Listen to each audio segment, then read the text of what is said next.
Selamat pagi Bapak, Ibu, dan teman-teman semuanya. Apa kabar Anda hari ini? Semoga Bapak Ibu semuanya senantiasa diberikan kesehatan dan kekuatan meski di tengah kondisi yang kita bisa dibilang masih kondisi pandemik seperti ini gitu ya. Dan semoga sehat jasmaninya, sehat rohaninya, dan juga sehat finansialnya. Oke, senang sekali pada pagi hari ini saya dapat bertemu Bapak dan semuanya di dalam ruangan virtual ini di Hopin. Dan sebelumnya saya ucapkan banyak terima kasih atas kehadiran Bapak Ibu semuanya. Dan selama sekitar 1,5 jam ke depan, kira-kira 1,5 jam ke depan, saya akan membersamai Bapak Ibu dan teman-teman semuanya di sharing session di sesi ini. Dan juga nanti lanjut di mentoring di CIAS Innovation Week 2020 kali ini. Dan dalam kesempatan ini juga saya sebenarnya beruntung banget bisa berbagi sekaligus juga bisa belajar dari Anda semuanya yang hadir di sesi ini. Dan kalau saya lihat tadi di daftar people-nya itu, oh ternyata ada banyak senior-senior dan guru-guru saya juga yang hadir. Dan terima kasih banyak atas kehadiran dan kesediaan Bapak, Ibu, teman-teman meluangkan waktunya di weekend ini. Yang biasanya weekend, hari Minggu itu diluangkan waktunya untuk keluarga. Dan serta saya apresiasi semangat belajarnya yang luar biasa meski di tengah-tengah kondisi yang pandemik seperti ini. Dan tidak lupa saya doakan Bapak Ibu semua diberikan kemudahan selama mengikuti sesi ini 1 hari penuh sampai nanti closing keynote dari Mas Indra, dan diamankan dari kendala-kendala jaringan yang tidak stabil atau kuota yang tiba-tiba habis gitu ya. Dan tentu saja semoga kehadiran Bapak, Ibu, dan rekan-rekan semuanya tidak sia-sia dan mampu mengambil manfaat yang seoptimal mungkin dari CIAS Innovation Week 2020 sejak hari pertama, hari Jumat, Sabtu, dan hari Ahad ini. Oke. Saya izin untuk menampilkan slide. Jadi biar gini, ketika kita berbicara di virtual seperti ini, lebih enak itu berbicara langsung, kelihatan videonya, dan ada something tangible yang bisa dilihat sehingga akan memudahkan lagi penyampaian pesan dari sesi ini.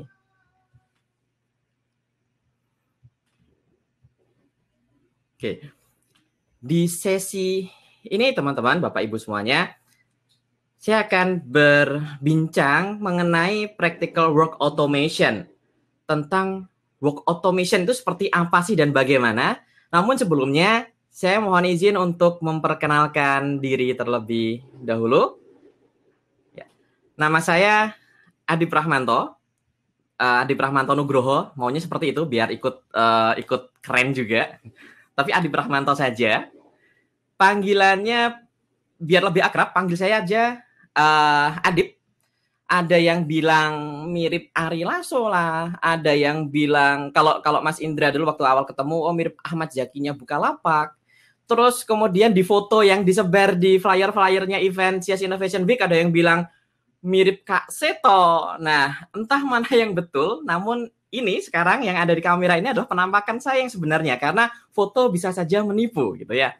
Foto mungkin lebih glowing daripada aslinya gitu. Nah, inilah saya yang ada di kamera, dan aktivitas saat ini adalah sebagai Digital Transformation Consultant dan Co-Creator di CIAS, serta saya seorang Certified Professional Coach dan juga Agile Coach dari IC Agile, dan member dari International Coach Federation ICF, dan juga seorang co-founder dari Aldira Technology atau PT Aldira Integra Inovasi. Di situ adalah sebuah perusahaan bergerak di digital development, dan juga sebelumnya pas experience saya memang lebih banyak di consulting. Di sebelumnya lead consultant di Jati Piranti Solusindo, Jati Solutions, sebagai Head of Business Analyst dan Quality Excellence, serta sebelumnya juga Business Analyst and Project Management di Emerio Indonesia, serta Business Analyst and PMO Project Management di Bank Anjer Indonesia, dan juga sebelumnya di Information Management Specialist di Kellogg Brown & Root setelah KBR ini spin-off dari Halliburton. Dan memang banyak di area-area business analysis dan project management, especially di IT business analysis. yang berhubungan dengan bisnis proses, teknologi, tapi bukan teknologi yang sifatnya hardware atau infrastructure, network, bukan yang seperti itu, namun lebih ke digital teknologi, lebih ke bisnis proses yang berhubungan dengan IT empowerment. Dan nanti di sesi ini saya akan sharing tentang work automation, apa dan bagaimana work automation itu mampu membantu Anda dalam bekerja, serta besar harapan saya setelah sesi ini Bapak Ibu semuanya dan teman-teman itu mempunyai referensi atau sudut pandang yang berbeda mengenai bagaimana sih kita memanfaatkan teknologi untuk membantu pekerjaan-pekerjaan kita. Oke, baik Bapak Ibu rekan-rekan semuanya, siap kita mulai? Kalau di Zoom enak nih, ada silahkan klik jempol ke atas, gitu kan. Kalau di sini agak susah gitu, karena ini sifatnya lebih ke searah di sharing session yang kali ini. Oke.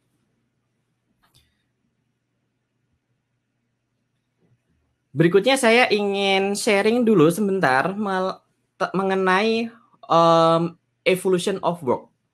Jadi gini, dari zaman dulu itu manusia itu sebenarnya udah kreatif dan sudah mampu menemukan cara agar pekerjaan mereka itu menjadi lebih mudah dan lebih baik lagi. Dari ditemukannya mesin ketik misalnya. Jadi udah nggak pakai tulis tangan lagi, udah ada mesin ketik, terus kemudian kalau udah bentuknya rapi banget, terdokumentasi rapi pakai mesin ketik. Namun di sini juga mereka mengalami kendala. Salah satunya adalah gimana sih kalau nantinya misalnya ada errornya dikoreksi manual, dicoret, terus kemudian revisinya ngetik ulang gitu kan. Terus kemudian ada juga yang mesin ketiknya yang bisa ngapus gitu, cuman bagian itu doang yang dikoreksi, tapi akhirnya juga itu melelahkan juga. Koreksi lagi salah, ketik ulang, revisi dari awal dan sebagainya, muter terus. Terus kemudian sampai ditemukannya komputer yang punya algoritma yang lebih pintar lagi dalam mendukung proses digitisasi dalam pekerjaan. Filenya sudah dalam bentuk format-format digital dan kalau salah tinggal delete aja bagian yang salah tanpa nanti memulai ngetik semuanya dari awal kalau pas revisinya. Jadi revisinya pas salah aja. Kemudian penempatannya seperti apa sangat mudah, sangat fleksibel sekali. Dan orang-orang pada awalnya happy di sini, senang banget kerjaannya lebih terbantu, lebih mudah. Namun dengan kemudahan bekerja tersebut ternyata tas-tasnya pun juga semakin banyak. Semakin banyak, rutinitasnya sampai berubah dari input data, terus kemudian mengolah data, menggabungkan data, mengkonsolidasi data dari berbagai file, dari berbagai sistem yang berbeda, generate report yang dilakukan berulang-ulang, serta prosesnya pun juga cukup manual, eyeball checking, recon sendiri, lihat sini, lihat sana, bandingin file sini sana, generate report manual, dan itu akhirnya membuat mereka itu kayak rutinitasnya dari Senin sampai Jumat, 24/7 kadang. Jadi sampai gajian berikutnya lagi rutinitasnya kayak gitu, terus akhirnya mereka kayak ngerasa nggak punya waktu, capek, bosen gitu. Mereka nggak punya waktu untuk mendevelop dirinya sendiri karena terjebak dengan rutinitas yang seperti itu. Kemudian mereka tidak punya waktu untuk bereksperimen, untuk mencari cara-cara baru, berinovasi, bahkan kehilangan waktu makan malam bersama keluarga karena rutinitas-rutinitas yang seperti itu. Pernah ya teman-teman semuanya mengalami hal-hal yang seperti itu? Kalau saya sih dulu pernah. Dan ini tuh menjadi suatu hal yang nggak mengenakan gitu ya bagi sebagian besar karyawan. Kemudian ada brilliant idea muncul. Enak kali ya kalau kerjaan yang sifatnya kayak gitu tuh, itu yang berulang-ulang makan banyak waktu, itu bisa direpetisikan, bisa dilakukan secara otomatis tanpa kita yang mengerjakan. Bukan kita yang menjadi robot, tapi robot aja sekalian yang ngerjain gitu ya. Dan itulah awal mula karena kita pengen speed up, kita juga pengen lebih bertumbuh gitu kan, secara pribadi ataupun secara organisasi, maka ada work automation. Dan kalau kita berbicara mengenai work automation nih, kalau Bapak Ibu teman-teman semuanya dengar kata automation, terlebih tadi ya robot gitu kan, automation atau robotic automation, apa sih yang terbayang di benak Anda semuanya? Yuk coba tulis di kolom chat, apa sih yang terbayang pertama kali ketika kita mendengar kata automation atau kata work automation? Oke. Yuk coba kita tulis di chat, apa sih yang hal pertama yang terlintas? Apakah automation itu seperti self-driving car, gitu, mobil yang bisa jalan sendiri, terus kemudian apakah automation itu kayak apa ya? Kayak transformer, transformer gitu kan, mobil yang bisa berubah bentuk jadi robot, benar-benar kayak robot gitu kan. Ketika kita mendengar kata automation atau robotic automation, apakah terlintas mobil berubah transformer, Tayo, Tobot, tontonan anak saya semua itu. Automation, pekerjaan lebih mudah dan cepat, komputer, digitalisasi, digital, suatu program yang simple, computer based, robotik, dan itu benar semuanya. Kayaknya ini udah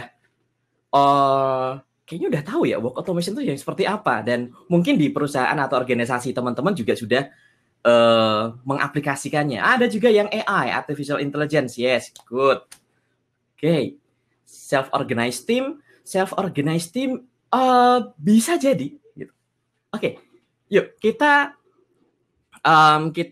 coba diskusikan, kita bahas satu-satu, dan saya akan izin untuk sharingkan apa itu work automation dan bagaimana work automation itu.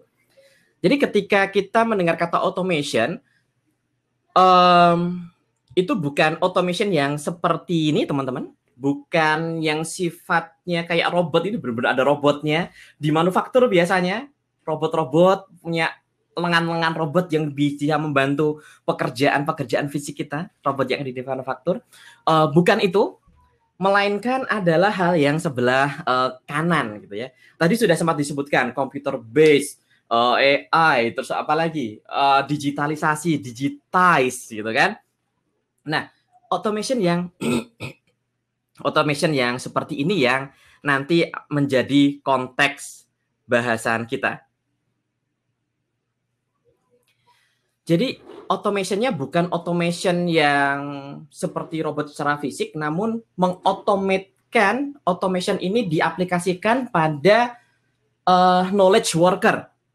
Knowledge worker itu definisinya luas sekali ya, namun pada bahasan ini, biar kita sepemahaman dulu, yang dimaksud dengan knowledge worker ini adalah mereka yang ada di dalam organisasi yang meluangkan sebagian besar waktunya itu ada di ranah atau di domain digital. Dan hampir dari kita semua yang ada di sini, ini berada di ranah itu. Kita berada di ranah domain digital. Dari aktivitas spreadsheet, Word, kemudian intinya semua yang ada yang berinteraksi dengan komputer itu ya yang kita maksud dengan knowledge worker. Dan mostly ada 3 hal yang yang dilakukan oleh si knowledge worker ini. Yang pertama adalah mereka mengeksekusi suatu task atau menjalankan suatu proses di dalamnya, berinteraksi dengan media-media digital seperti komputer.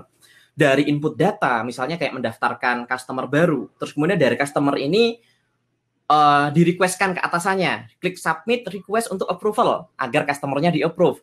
Terus kemudian setelah customernya di-approve, mereka input data transaksi untuk customer tersebut. Input data transaksi, terus kemudian meneruskan data transaksi itu ke dalam sistem untuk di-approve lagi gitu kan. Ada suatu workflow dijalankan. Kemudian menjalankan proses settlement untuk transaksi tersebut dan sebagainya. Jadi proses-proses dari input data, mengolah data, kemudian generate report, interaksi dengan sistem yang lain. Nah, seperti itu. Yang kedua, aktivitas yang kedua yang biasa dilakukan oleh knowledge worker ini, yang kita maksud di dalam sesi ini, dari ekstrak data, olah data, menjadikannya report, kemudian dilakukan analisa. Dan dari analisa itu, mereka akan menentukan sebuah pilihan atau decision making yang ultimately itu akan menentukan aksi apa sih yang perlu dilakukan dan bagaimana. Misalnya, dari data-data yang sudah ada reportnya, terus kemudian dilakukan analisa untuk menentukan decision, iya apa enggak ya, kita harus menyasar misalnya youth market atau market milenial. Di area mana sih yang perlu kita dalami atau kita penetrate? Produk apa yang cocok dijual di sana? Nah, dari situ si knowledge worker ini dia akan melakukan analisa seperti itu. Dan kemudian yang ketiga itu adalah aktivitas-aktivitas yang sebagian besar waktunya mereka luangkan untuk melakukan problem solving issue, firefighting. Apakah isu itu terkait dengan back office, supplier atau provider, ataupun terkait dengan core bisnisnya, ataupun isu-isu terkait dengan front office seperti isu terkait marketing, sales, services ke customer. Nah, jadi hal-hal yang semacam ini nih, gambaran ini nih yang aktivitas inilah yang dilakukan oleh knowledge worker, dan semoga ini memberikan gambaran apa sih yang dimaksud knowledge worker di dalam sesi ini. Dan para pekerja ini dalam day-to-day activity-nya, mereka itu perlu mengakses suatu sistem, login ke sistem, ke berbagai sistem yang berbeda untuk nantinya mampu membuat suatu keputusan untuk gathering data, mengolah data, merepresentasikan data, menganalisa data, dan muncullah keputusan itu. Dan banyak sekali data yang perlu diakses untuk mampu membuat keputusan, dan seringkali hal itu memakan banyak waktu, teman-teman. Dan kadangkala juga keputusan yang diambil itu pun juga bersifat subjektif gitu. Nah, namun dengan perkembangan teknologi saat ini, teknologi itu mampu merubah situasi tersebut. Dan work automation yang akan jadi bahasan kita di pagi ini, di sesi ini, itu bukan dalam bentuk fisik, tapi dalam bentuk virtual yang dilakukan oleh software, seperti gambar yang di sebelah kanan ilustrasinya. Kita pakai software gitu. Di mana software ini biasa dikenal dengan sebutan bot atau singkatan dari robot gitu. Kita sebutnya bot yang mampu mengotomasi suatu proses dengan cara bot ini mengimitasi peran manusia dalam berinteraksi dengan komputer dengan cara yang super efisien.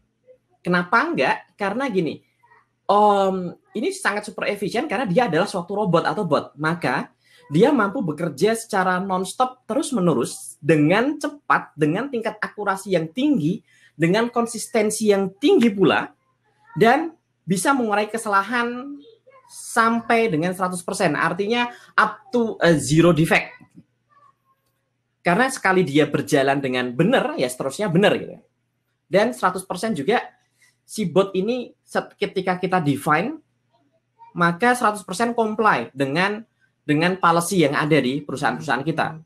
Semua audit rekornya ada. Selayaknya intinya gini, selayaknya manusia itu yang mengakses sistem ya. Jadi betul-betul selayaknya manusia mengakses sistem yang ada, misalnya Excel kah, email kah, ERP kah, atau apa kah. Tapi ini bukan manusia yang akses di sistem itu, tapi sebuah robot. Sehingga menghasilkan kualitas yang baik dan konsisten. Dan untuk lebih memberikan gambaran lagi kayak gimana sih robotnya itu bekerja. Jadi bekerja menggunakan aplikasi yang existing, yang ada selayaknya itu manusia. Dan yuk kita lihat video ini. Ini video soundnya emang kecil banget, memang sengaja. Dan semoga ini bisa lebih memberikan gambaran apa yang akan kita bahas di sesi ini.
Oke.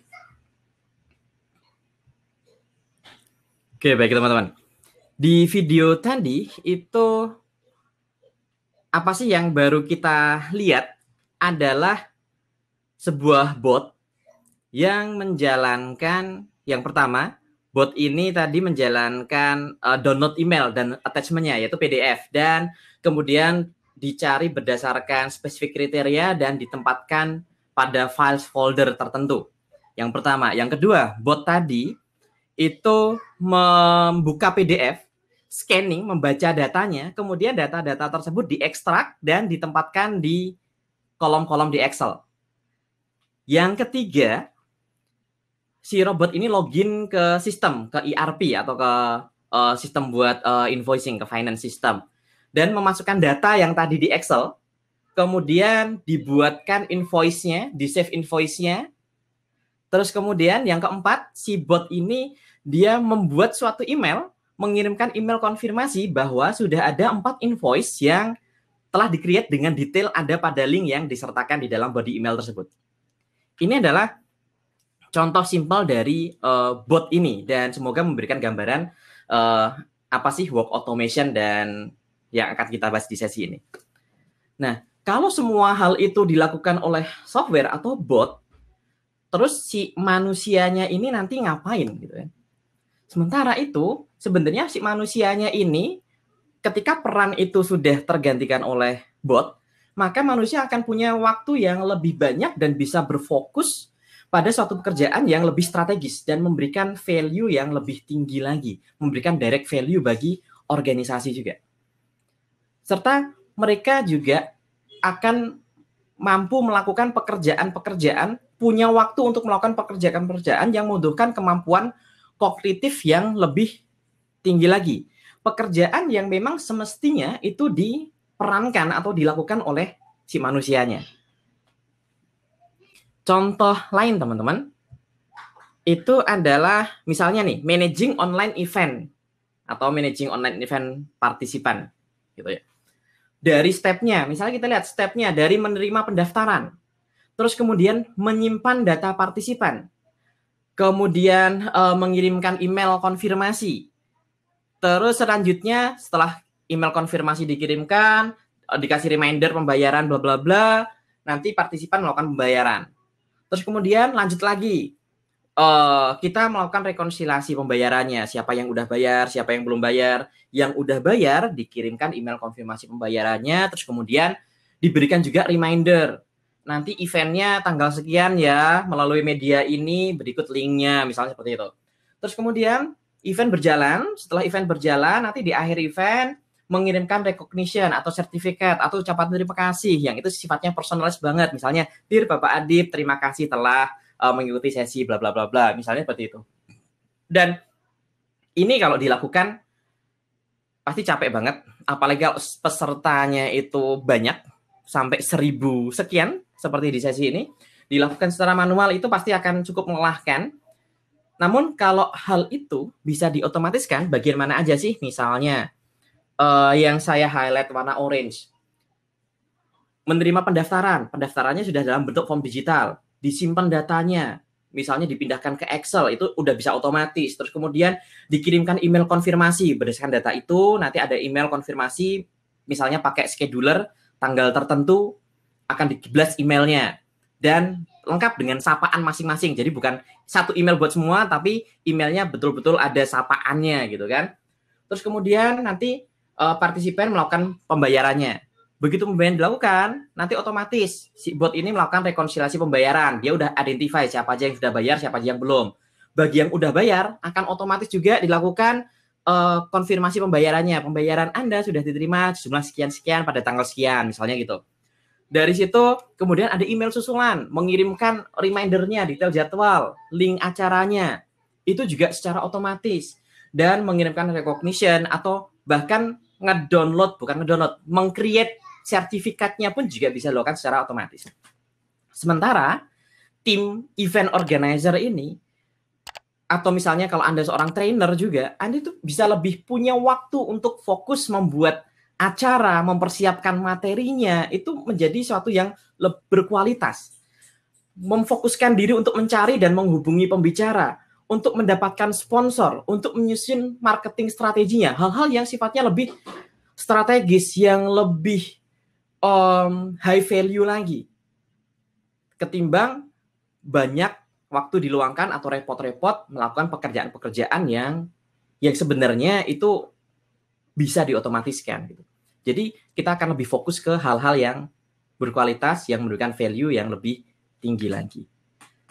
Lantas tadi ada contohnya, ada 2 contoh. Yang tadi invoicing, yang ini ada managing online event. Karakteristik yang seperti apa sih dari proses itu agar proses itu tuh cocok gitu kan, best fit gitu ya untuk diotomatiskan. Yang pertama adalah sebuah proses yang itu dilakukan secara manual. Tentu saja pekerjaan yang dilakukan manual oleh manusia ini, pekerjaan ini melelahkan, rawan kesalahan karena prosesnya yang masih manual tersebut. Terus yang kedua, sifatnya repetitif. Udah manual, repetitif pula. Repetitif di sini berulang-ulang, terus kemudian bukan hanya sekali 2 kali saja, tapi secara reguler. Apakah harian, mingguan, bulanan, gitu. Berulang-ulang dengan step proses yang cukup jelas, cukup stabil prosesnya. Dan prosesnya manual, repetitif, itu pastinya akan memakan waktu yang begitu besar, melelahkan, volumenya banyak, tidak inspiring. Kalau kata anak-anak milenial, gue ngapain sih ngerjain kerjaan yang kayak gini terus, kayaknya nggak merasa terinspirasi juga melakukan kerjaan seperti itu gitu. Kayak gitu terus dari pagi sampai sore, Senin sampai Jumat, sampai ketemu gajian berikutnya, kerjaannya kayak gitu terus. Terus kemudian yang keempat itu, yang ketiga itu adalah yang prosesnya terstruktur. Terstruktur dari sisi flow-nya, flow prosesnya, dan terstruktur dari sisi data inputnya. Artinya gini, misalnya tadi ya ada invoice. Invoice itu dia posisi layout-nya itu jelas nih, terstandar nih. Nomor invoice ada di sebelah sini, kemudian tanggal invoice-nya di sebelah mana, amount-nya yang mana gitu kan. Terus kemudian juga sisi input datanya seragam dalam bentuk PDF gitu kan. Nah, yang keempat adalah suatu proses yang logical. Logical itu maksudnya ada aturan di dalam proses tersebut dalam membuat suatu keputusan, dalam membuat decision making yang perlu diambil oleh si bot ini. Proses ini punya business rules. Proses ini punya punya suatu skenario yang terstruktur, yang logical, didefinisikan di awal dan berlaku untuk sebagian besar prosesnya. Misalnya kayak if then else gitu ya. Kalau kita pakai istilah pseudocode atau bahasa logika gitu kan. Jika inputnya A, maka prosesnya adalah seperti ini gitu kan. Jika inputnya B, maka prosesnya kayak gini gitu. Itu semuanya cukup jelas dan bersifat objektif untuk semua skenario yang ada. Sehingga tidak perlu melibatkan judgement dari sisi si user atau sisi karyawannya ini. Apalagi judgement-nya nanti sifatnya emosional atau feeling gitu kan. Nah, itu yang dihindari nih dari automation proses. Bukannya nggak bisa, tapi lebih kompleks gitu ya. Nah, dari 4 karakteristik ini, proses yang manual, proses yang repetitif, proses yang terstruktur nih, flow-nya jelas, input datanya juga jelas, ragam, standar, logical, aturannya juga jelas. Kalau apa, maka apa. Jadi semuanya jelas dan nggak terlalu kompleks. Inilah yang paling cocok, yang best fit untuk dilakukan automation di awal tahap automation ini. Nah, dari sini, apalagi sih contohnya yang kerjaannya manual, repetitif, structured, dan logical, itu sebenarnya opportunity-nya luas sekali. Dan dari sales, marketing, customer service, operation, legal, finance, accounting, supply chain, IT, cross-divisional atau cross-functional collaboration, segala aktivitas di situ tuh banyak kok yang sifatnya manual, repetitif, structured, dan logical. Oke. Kalau di organisasinya teman-teman semuanya, yuk coba kita tuliskan di kolom chat, proses apa sih yang sudah terbayang yang bisa Anda otomatiskan nantinya. Kita nggak berpikir gimana cara otomatisnya ya, itu nanti dulu. Pokoknya, ini berpotensi untuk diotomatiskan. Karena sifatnya yang dia manual, repetitif, terstruktur dan ada logicalnya. Yuk, coba kita tuliskan di kolom chat, teman-teman. Yang sudah terbayang dari teman-teman proses apa aja sih yang bisa diotomatiskan?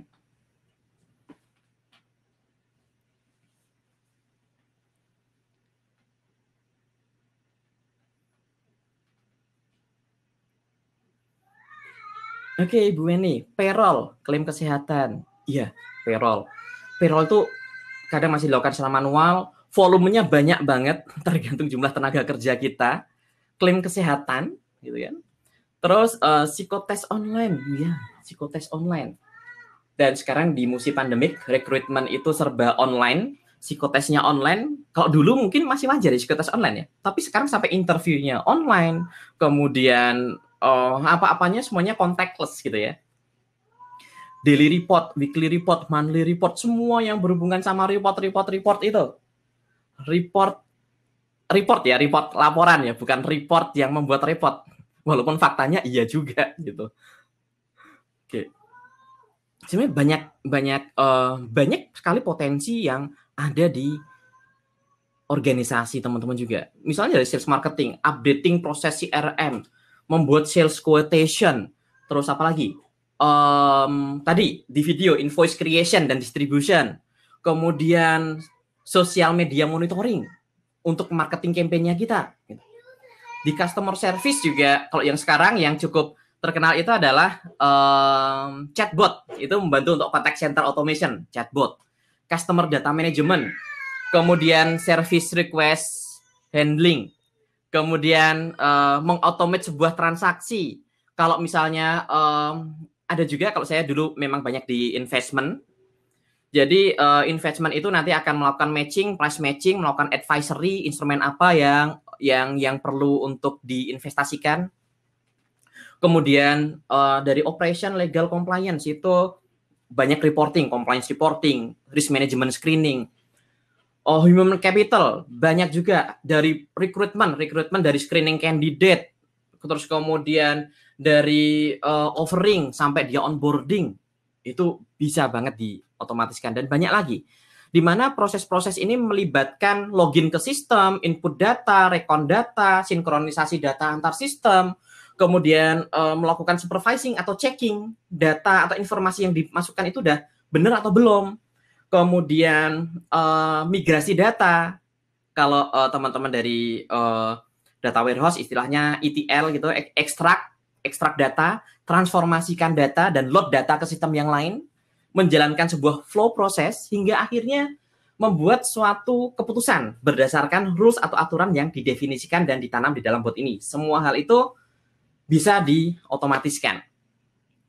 Dan kalau berbicara tentang video yang tadi itu ya, teman-teman melihat gambaran otomasi menjalankan proses yang manual, repetitif, sangat terstruktur, sangat logical, dan ini adalah tipe automation yang basic, di mana kita punya yang moderate dan juga yang lebih advance lagi. Proses-proses yang basic ini sebagian besar tuh eksis di organisasinya teman-teman. Namun bukan hanya sampai di situ saja aplikasi dari work automation.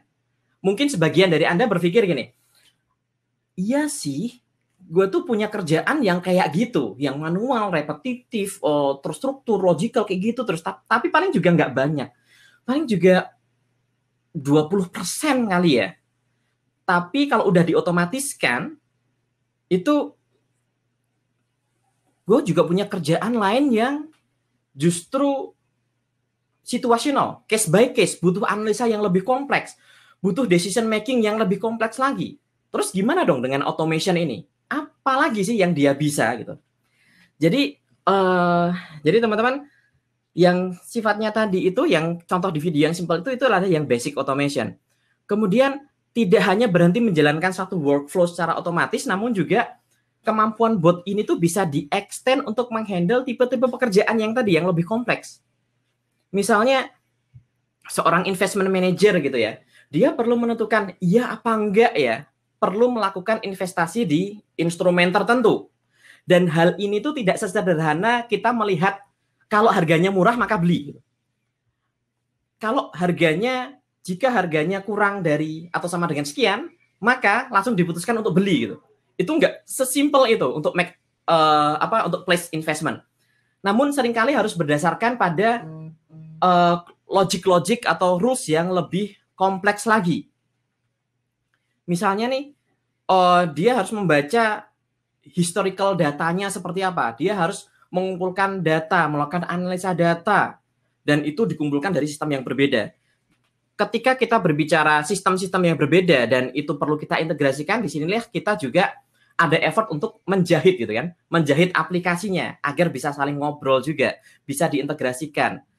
Termasuk juga nanti ada kebutuhan untuk mengadopsi teknologi yang lain lagi, misalnya machine learning, di mana nantinya si bot ini capable, mampu untuk melakukan analisa data yang lebih kompleks dan juga mampu melihat past behavior dari si instrumen investasi tersebut. Sehingga nantinya mampu membuat keputusan untuk Anda, atau kalau enggak, si bot ini mampu mengekskalasi decision making pada orang yang lebih tepat.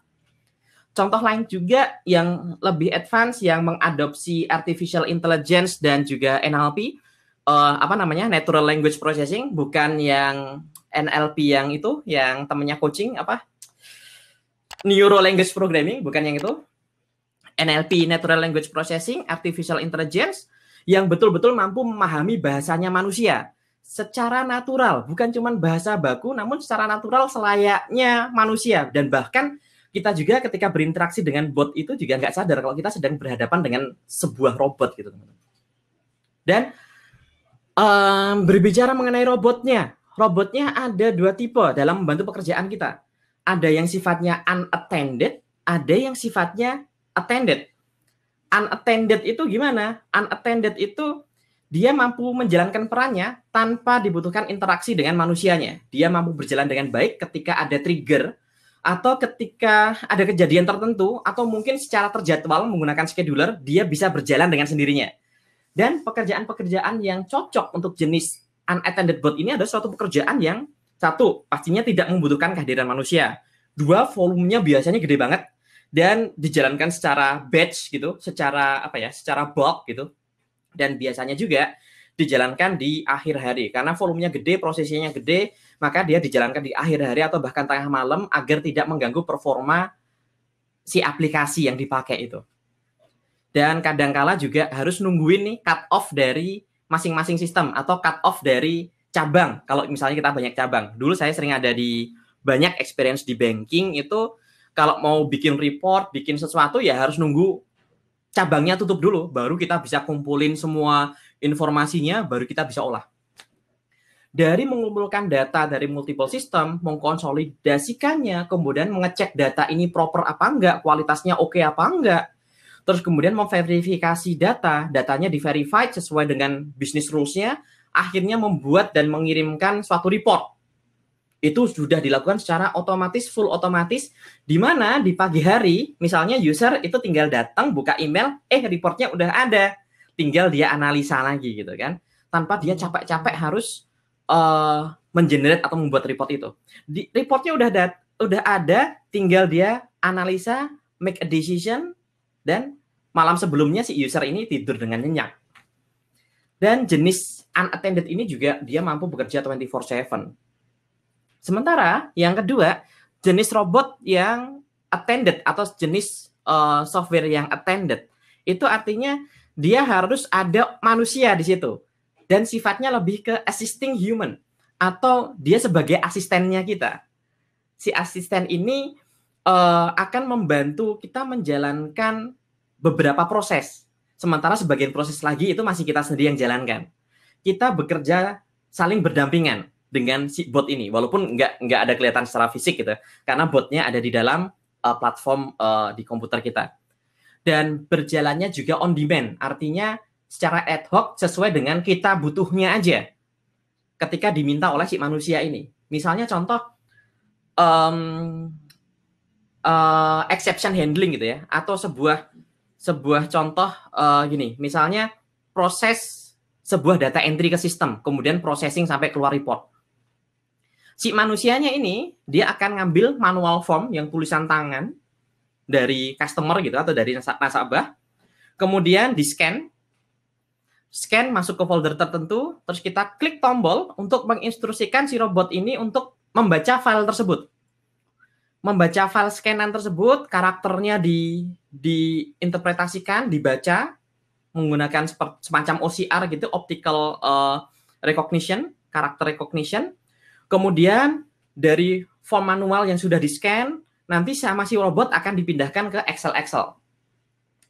Dari Excel ini nanti akan ada keterangan, form yang ini, kolom yang ini nggak kebaca. Terus kemudian yang ini udah kebaca, tolong diverifikasi lagi, dicek lagi. Dikirimkan ke si manusia. Manusianya tinggal, usernya tinggal cek, ini udah oke, yang ini akan direvisi, oke, balikin lagi ke robotnya. Hey robot, nih loh, tadi semua record, misalnya ada 100 record, ini semuanya sudah oke nih. Ketika si robot ngebaca filenya, oke, record yang ini oke, dia akan jalankan lagi ke proses selanjutnya ke dalam sistem. Sampai record di dalam Excel itu habis. Nah, ini suatu proses yang attended, ada peran manusia di dalamnya gitu. Atau prosesnya pun juga bisa hybrid, gabungan antara unattended dengan attended, suatu proses yang melibatkan kedua jenis bot ini. Dan dengan perkembangan teknologi yang ada saat ini, itu sangat cepat, perkembangan teknologinya sangat cepat dan membawa keuntungan bagi work automation. Di mana automation software package yang ada saat ini itu setidaknya saat ini sudah membawa ada 3 keuntungan yang langsung bisa kita dapatkan. Yang pertama adalah si bot ini menggunakan existing aplikasi yang ada. Kita nggak bikin aplikasi baru untuk membuat otomasi, tapi si bot ini misalnya ada bot studio gitu. Si bot ini menjalankan di atas aplikasi yang sudah ada. Misalnya email, spreadsheet, ERP, dan sebagainya, selayaknya si manusia yang melakukan. Dari login, input data, olah data, create transaksi, generate report, dan sebagainya. Artinya segala yang dilakukan si bot ini benar-benar kayak manusia, cuman tangan kita kayak gini doang, sistemnya jalan gerak-gerak sendiri gitu. Dan itu semua tercapture di dalam auditnya si aplikasi, terus kemudian kita tanpa perlu melakukan modifikasi dari aplikasi yang ada. Kita nggak perlu mengenhance si ERP-nya. Kita nggak perlu melakukan development lagi. Kita nggak perlu melakukan testing lagi, di mana hal-hal tersebut itu pasti akan memakan banyak waktu lagi kan untuk si aplikasi existing. Belum lagi nanti kalau pas aplikasinya di-enhance, nyenggol sana, nyenggol sini, itu akan lebih repot lagi. Maka software automation yang ada itu berjalan di atas aplikasi yang sudah Anda miliki saat ini. Tanpa melakukan pengembangan terkait aplikasi tersebut. Dan yang kedua, itu low code programming. Artinya gini, kalau dulu orang bikin aplikasi ya, bikin coding, itu nulis tuh, ngetik gitu kan, kurang tanda titik aja aplikasinya nggak jalan gitu kan. Dan di package yang ada saat ini, itu tuh sifatnya low code programming. Jadi dalam pembuatannya minim sekali kita menulis coding baris per baris gitu. Rawan tipe sekali. Di sini itu kita hanya perlu mengkonfigurasi, membuat flow-nya, membuat kayak bikin flow kayak di Microsoft Visio atau di tools yang lain tanpa menulis baris per baris. Kemudian dari flow kita tuliskan parameternya apa, kita konfigurasikan, dan itu didukung dengan interface yang lebih user friendly, yang lebih manusiawi gitu, bisa dibaca oleh manusia gitu. Dan mudah dipahami juga, tinggal drag and drop komponen-komponen yang ada, jadilah suatu flow yang nantinya cukup fleksibel untuk dikonfigurasi untuk menjalankan apapun yang kita butuhkan nantinya untuk si bot ini bekerja. Terus kemudian juga yang ketiga, dia itu sit on-prem, artinya si bot ini tuh ada di ada di dalam data center atau di dalam environment-nya si perusahaan.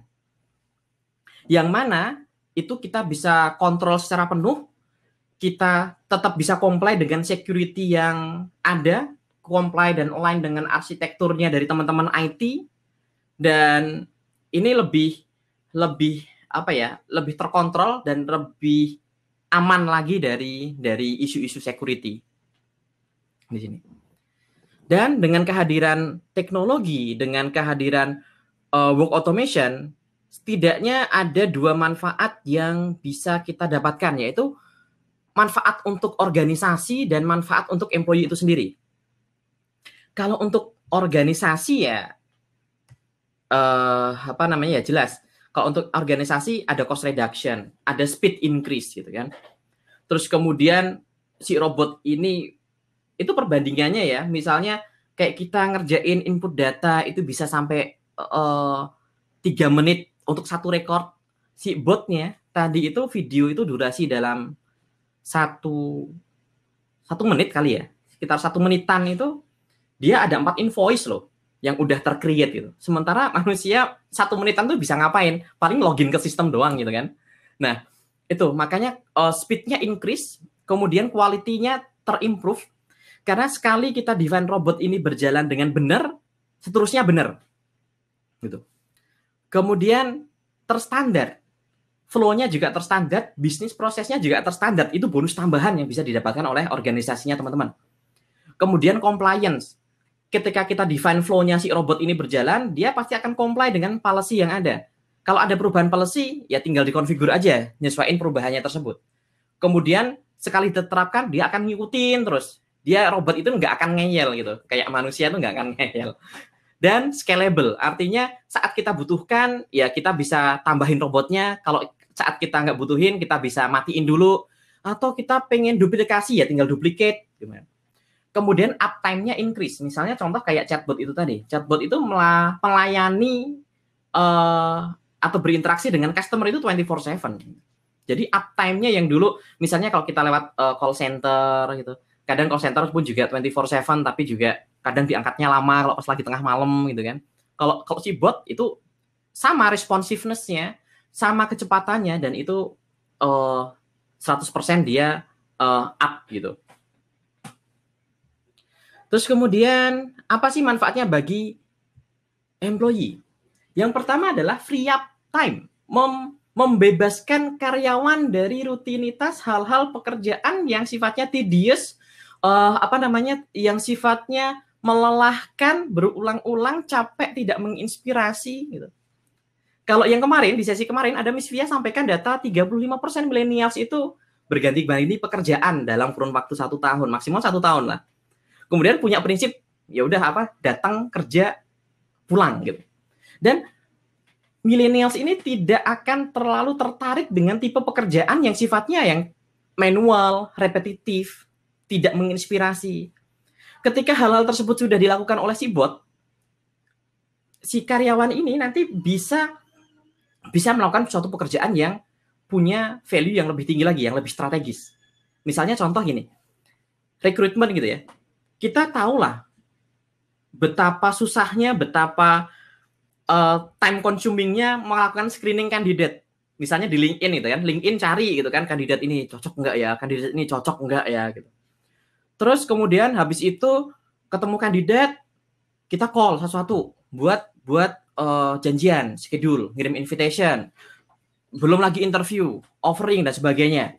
Nah, ketika misalnya screening aja, screening kita otomatiskan, kita buat suatu botnya login ke LinkedIn, kemudian dia menempatkan suatu keyword, mencari kandidat-kandidat tertentu, terus kemudian didapatkan kandidatnya, dimasukkan ke dalam Excel, kemudian diberikan kepada si HR system, kemudian akan di-compare secara otomatis kandidat ini sudah pernah belum ya di interview sebelumnya gitu kan. Terus kemudian kalau memang sudah oke, nanti akan dischedulekan. Itu semuanya dilakukan otomatis, sementara si HR recruitment ini akan punya waktu yang lebih banyak lagi untuk menjalankan perannya dalam pekerjaan-pekerjaan yang bernilai tinggi, misalnya mempersiapkan proses interviewnya, mempersiapkan assessment-nya, sehingga benar-benar bisa mendapatkan kandidat yang best fit di organisasi tersebut. Tanpa dia capek-capek waktunya terbagi ke hal-hal yang administratif tersebut. Membebaskan karyawan, meningkatkan job satisfaction, dan juga yang paling penting adalah mengenable corporate innovation.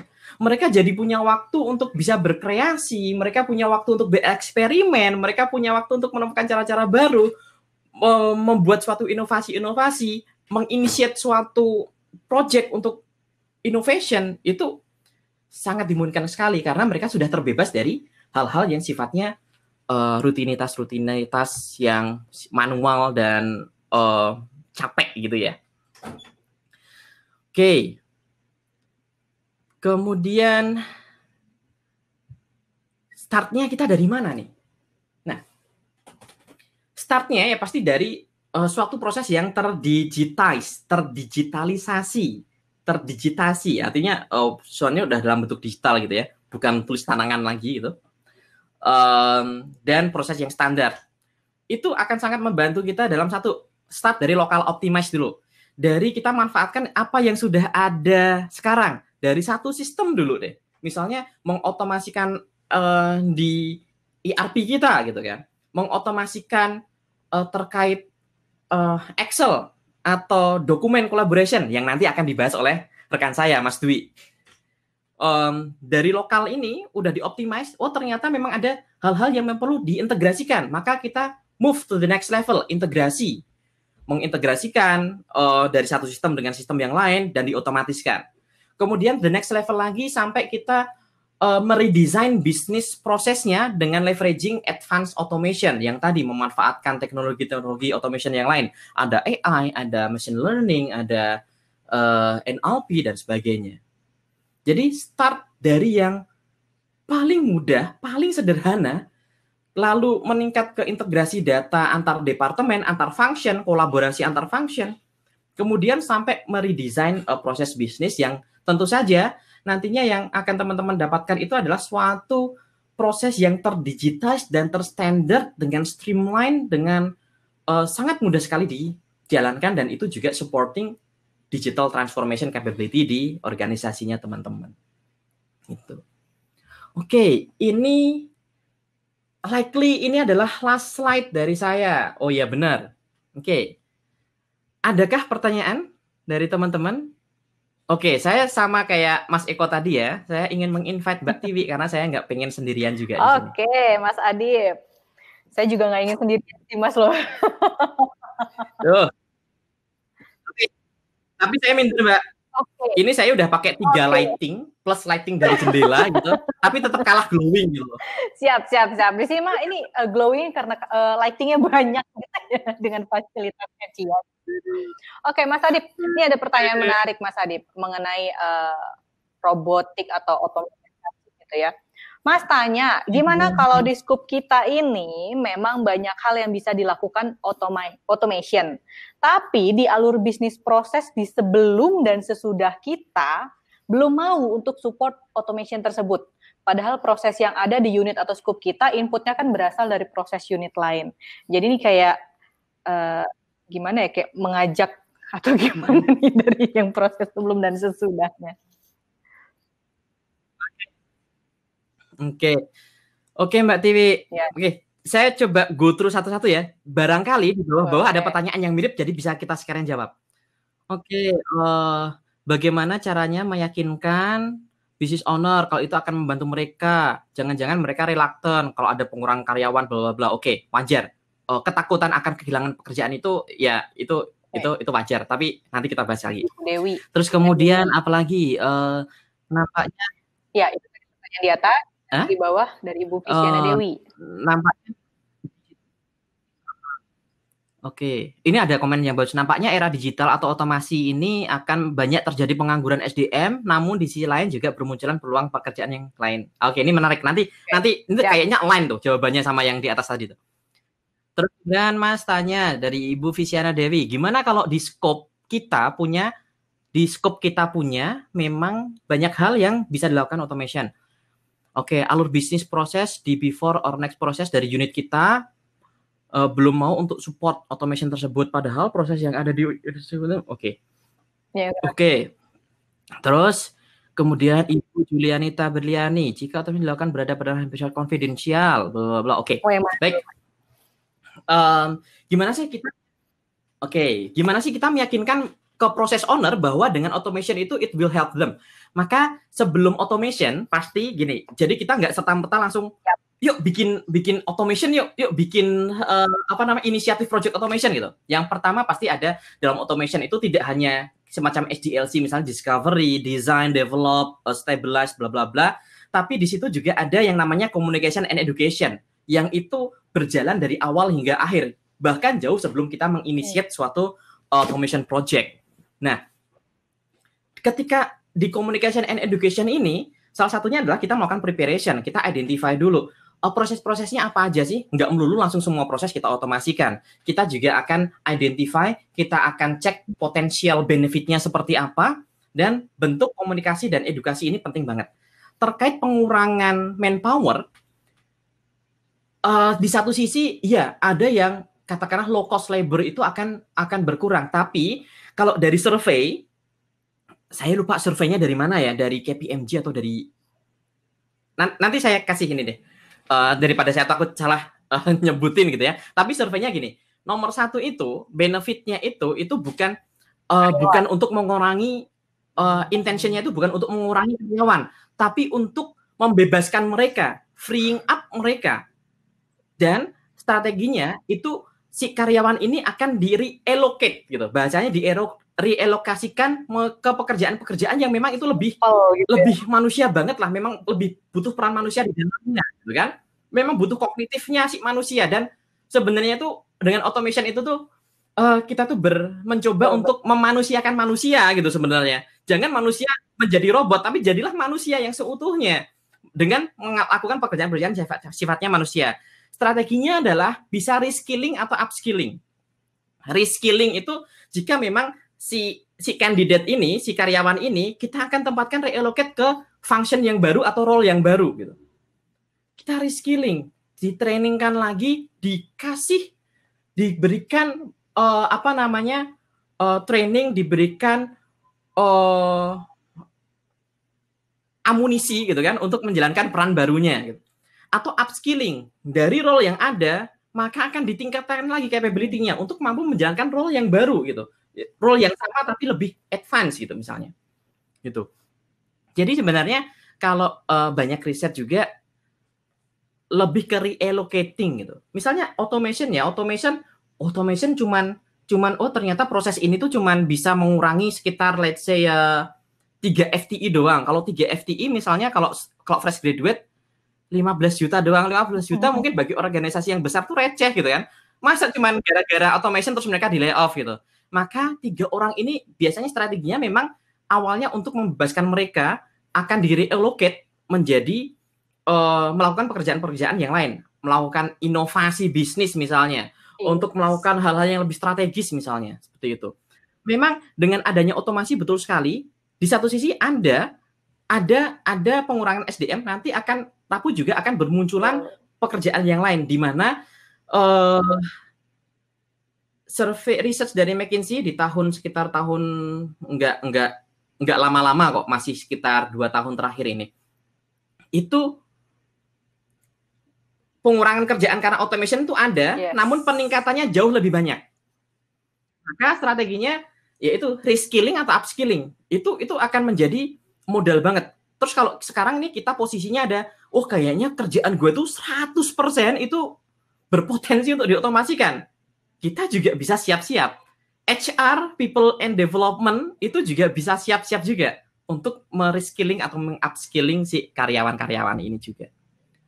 Terus lanjut ya, gimana kalau scope yang kita punya tadi, itu before and after-nya ada dari divisi lain, unit lain. Tapi mereka belum mau support gitu. Yang pertama, otomasikan dulu yang tadi, start from small, otomasikan dari lokalnya kita dulu. Dari bisnis unit yang ada di kitanya dulu. Gitu. Karena yang pertama, yang akan merasakan manfaatnya, yang akan terbebas dari rutinitas tersebut itu kan kita sendiri kan. Dari kita sendiri dulu nih. Terus kemudian, barulah nanti unit yang lain mungkin akan bisa ngelihat, ternyata dampak dari otomasi seperti itu ya. Lebih menyenangkan ya, lebih exciting gitu ya. Gitu. Terus kemudian kalau mereka memang sudah mau melakukan integrasi, ya itu pasti akan lebih baik lagi. Dari keseluruhan proses itu nanti diotomasikan. Dan hal ini tuh nggak bisa datang dari kita sendiri, teman-teman. Dan ini memang salah satu challenge juga ketika kita menerapkan suatu automation di ranah enterprise yang lebih luas lagi gitu ya. Bukan hanya di dalam unit tertentu, tapi lebih ke cross-functional. Itu dibutuhkan peran leadership di atasnya. Jadi ada payungnya gitu, yang itu akan membantu untuk mengkomunikasi dan mengeduket dari berbagai bisnis unit ataupun functional yang terlibat di dalam rangkaian automation ini, agar automation itu tidak hanya bersifat lokal diharapkan, tapi juga bersifat nanti cross functional. Gitu. Terus kalau otomasinya dilakukan pada ranah yang bersifat konfidensial. Oke, bersifat konfidensial. Oke, saya sambil Ibu Julianita Berliani mungkin bisa sambil nambahin ya. Contohnya apa gitu? Saya sambil meraba-raba. Yang bersifat konfidensial, misalnya automation payroll gitu kan. Payroll itu kan sifatnya konfidensial, gaji nggak semua orang boleh lihat. Terus kemudian apalagi ya? Let's say payroll deh. Proses automation ini bisa dilakukan secara background proses. Background proses artinya tanpa si manusia itu ngelihat, tanpa aplikasinya nyala gitu kan. Misalnya payroll ada di sistem SAP gitu kan. Tanpa si kita orang HR payroll itu ngebuka aplikasinya, si automation itu bisa berjalan secara background, berjalan dari belakang dengan sendirinya tanpa kelihatan. Sehingga data-data yang dimasukkan, data-datanya seperti apa, itu nggak akan terekspos keluar. Jadi automation bukan hanya bisa bersifat berjalan secara front end gitu kan, tapi juga secara back end itu bisa berjalan. Sehingga kalau misalnya ada data-data yang sifatnya konfidensial itu ya jalanin aja, didesain automation-nya untuk berjalan secara background proses kayak gitu. Itu lebih aman. Kemudian Pak Felix Markus, apakah ada rekomendasi alat bantu untuk proses otomasi yang free atau low cost? Oke, free atau low cost ada. Tapi gini, ada harga, ada barang gitu kan ya. Tapi ada. Dan banyak juga hal-hal kalau kita masih berbicara tentang collaboration, dokumen collaboration, Excel, Word dokumen, apalagi emails gitu kan, atau sosial media bahkan itu ada beberapa tools yang bisa kita gunakan, misalnya kayak Zapier online based tools gitu kan. Dan biasanya yang free itu sifatnya biasanya cloud, dan itu misalnya kita bisa subscription per month atau per years, itu hanya sekian dolar, cukup murah untuk menjalankan 10 proses otomasi gitu kan, untuk mengintegrasikan beberapa aplikasi gitu. Saya pernah coba, misalnya kalau kita di project management gitu, pakai Trello juga, pakai Jira, gimana kita meng-capture data-data dari Trello, dari Jira, kemudian masukin ke Excel diolah lagi, kemudian nanti kalau ada reminder tertentu kirimin lewat email, itu bisa dilakukan juga di situ. Oke. Ada lagi? Habis Mas, pertanyaan terakhir cukup, mungkin. Mbak Tiwi? Terakhir ya. Oke, untuk otomatisasi pekerjaan yang ada di kantor tentu tidak susah. Namun untuk pekerjaan lapangan, khususnya peluburan logam, oke. Saya belum pernah mendengar adanya peluburan logam yang menggunakan otomasi seperti ini. Dengan otomasi maka jumlah karyawan bisa jauh berkurang, artinya mengurangi jumlah tenaga. Oke, kalau yang dimaksud dengan otomasi yang tadi, yang sifatnya adalah yang automation knowledge worker, di mana berinteraksi dengan di ranah atau domain digital, itu ya tergantung prosesnya seperti apa nih. Tapi kalau untuk yang sifatnya physical, di benar-benar aktivitas fisik, ya butuh automation yang memang sifatnya robotik secara fisik, kayak yang ada di manufaktur. Maksudnya di sini Coach Adip, kalau kayak kita kayak merobotikkan hal-hal yang kita lakukan masih manual menjadi lebih praktis gitu ya, seperti itu ya. Kalau di sini kan mungkin secara mesin seperti itu. Tapi kalau misalnya gini, tadi ada yang bertanya tentang, jadi ada pengurangan karyawan dong. Nah, betul yang kata Coach Adip bilang, bisa dialokasikan ke pekerjaan yang lain, misalnya jadinya ada otomatisasi, kemudian si orang ini jadinya bukan lagi yang menginput, tapi yang mengkontrol di belakang. Seperti itu ya, Coach ya? Oke. Yes. Apa itu, Coach? Tambah dikit. Boleh. Gatel gitu ya. Oke, ya. Bagaimana, misalnya nih, maintenance peralatan gitu kan, ada suatu bot yang memang didesain, itu dia bisa melakukan preventive maintenance. Dia mengadopt, let's say, data analytics dan machine learning juga. Dia bisa membaca kapan sih saatnya untuk dilakukan maintenance alat-alat berat, sehingga benar-benar yang namanya maintenance itu lebih optimal lagi dilakukan, nggak nunggu rusak, tapi juga nggak kecepatan juga gitu. Jadi ada otomasi yang sifatnya seperti itu, dan itu bukan otomasi yang sifatnya fisik, tapi memang working in a background, benar-benar relies on data, analytics diolah secara kompleks sama si bot ini, dilakukan analisa, kemudian diberikan propose decision-nya seperti apa oleh si bot ini. Oke, Coach Adib sudah 11.20, kita sudah overtime 5 menit ini. Oke. Yes, that's correct. Oke, Bapak dan Ibu, sesi untuk sharing session ini menarik sekali dan waktunya sayang sekali sudah habis. Coach Adib, silakan kalau mau langsung pindah ke session, Coach Adib, saya sambil siap. Mohon izin untuk bersiap-siap pindah ke session, teman-teman. Silakan nanti join, dan sesi ini itu bukan suatu sesi yang sifatnya IT banget gitu ya, karena yang namanya digital transformation kita kolaborasi bahkan dari bisnis juga, dan ini sifatnya lebih ke semua orang nanti bisa bagaimana mengidentify proses-proses atau aktivitas yang berpotensi untuk diotomatiskan dan hasilnya seperti apa serta urutan prioritasnya nanti akan kayak gimana. Itu akan insya Allah ditemukan di sesi berikut. Saya mohon izin untuk mempersiapkan diri di sesi berikutnya. Assalamualaikum warahmatullahi wabarakatuh. Oke, para korporat